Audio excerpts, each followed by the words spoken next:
يا بني آدم لا يفتننكم الشيطان كما أخرج أبويكم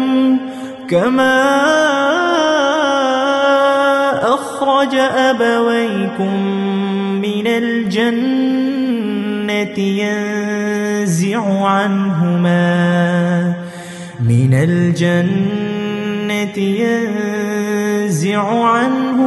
لباسهما ليريهما سوآتهما